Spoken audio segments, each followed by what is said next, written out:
Tips berhenti merokok adalah, ya, pertama, berani berpindah lingkungan. Itu dia yang penting. Karena banyak rokok itu pengaruhnya adalah pengaruh lingkungan. Bergaullah dan berkumpullah bersama orang-orang yang tidak merokok. Ya. Jangan lepas bergaul dan bersama dengan orang-orang soleh. Itu obat yang paling ampuh. Karena kalau kita selalu dekat berkumpul dengan orang-orang soleh, ya minum, kalau kita keluarkan rokok dicegahnya, kamu jangan merokok, nggak merokok lagi, dibuang kan gitu. Ya itu dia. Nah, lupa kan gitu, dimatikan. Kadang-kadang refleks, akal menyuruh, kita tidak sadar. Tiba-tiba saja sudah tangan udah ada rokok di sini, di zaman gitu. Padahal ya sudah, ya tahu ini rokok kan begitu. Seperti itu. Namanya juga sudah rusak fungsi akalnya. Maka dari itu bergaulah dengan orang-orang soleh. Itu tips yang paling ampuh lah. Katanya makan bonbon apa segala itu susah itu. Selama dia masih bergaul dengan perokok, dekat-dekat dengan teman-temannya yang merokok, pasti merokok. Walaupun dia makan permen ini itu, katanya harus ada diet ini itu nonsens semuanya kalau dia masih bergaul, berkumpul bersama komunitas yang merokok.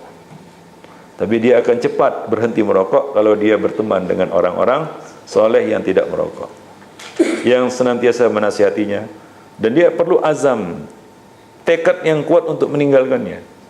Saya dulu demikian juga, pening juga meninggalkan rokok. Ini pengalaman pribadi. Saya pikir-pikir gimana lah berhenti merokok. Akhirnya bagaimana? Saya meninggalkan teman-teman yang merokok. Nah itu kadang-kadang yang berat, meninggalkan lingkungan dan pergaulan. Itu yang berat sebenarnya. Nah selama dia masih bergaul dengan teman-teman yang merokok, nanti kan ada rokok temannya dikasihkannya, atau apa namanya, ya kongsi kan begitu. Ada sebagian perokok itu karena sudah candunya merokok, kongsi pun tak mengapa. Coba lihat, kan begitu ya. Itu para perokok seperti itu. Nah, selama dia masih bergabung, berkumpul dengan community yang merokok, teman-teman yang merokok, dia akan terus merokok. Susah baginya untuk berhenti. Wallahu a'lam bishawab. Itu pengalaman saya. Jadi katanya makan permen ini, makan obat ini, itu tidak membantu kalau selama orang itu masih bergaul dengan teman-temannya yang merokok. Percuma. Saya itu juga seperti itu, masih gabung-gabung. Saya pikir apa yang membuat saya tetap merokok ini? Ya karena teman-teman gabung-gabung, nanti kan begitu ya. Teman tuh merokok juga gitu. Padahal kita sudah mau meninggalkannya, tidak lagi mau membelinya, sudah dijahit itu kantong saku supaya tidak beli rokok. Tapi ya melihat teman merokok juga kita. Dikasihnya lah satu kan gitu, menolaknya pun berat. Gini-gini lah menolaknya. Apa gitu. Merokok juga kan gitu. Ya kan nggak tahan lihat baunya juga kan begitu ya. Nah, ketika kita menghindar, ya pisah total. Walaupun kita harus berkorban meninggalkan teman-teman yang buruk ini, sebenarnya ya layak untuk ditinggalkan, ya. Maka kita selamat.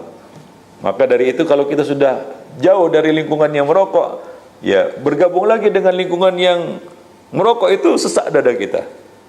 Ya, nah ini perlu perjuangan juga. Nah, banyak orang yang menolak hidayah, menolak kebaikan dan kebenaran karena takut dia berpisah dengan teman-temannya.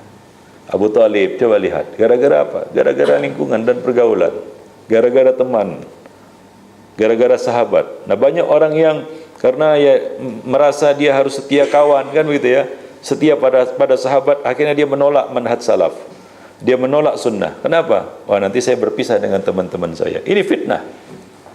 Maka Allah Subhanahu wa taala menyebutkan tentang orang-orang yang menggigit jarinya karena menyesal akibat apa? Pengaruh temannya. Ya laitani lam attakhidh fulanan khalila laqad adallani. Sungguh dia telah menyesatkan aku. Nah, para perokok itu banyak orang yang merokok karena pengaruh lingkungan. Terutama anak-anak itu. Coba kalau sudah bergabung-gabung dia dengan teman-temannya merokok, pasti dia merokok. Maka jauhilah anak-anak kita dari lingkungan dan pergaulan ini. Wallahu a'lam bishawab.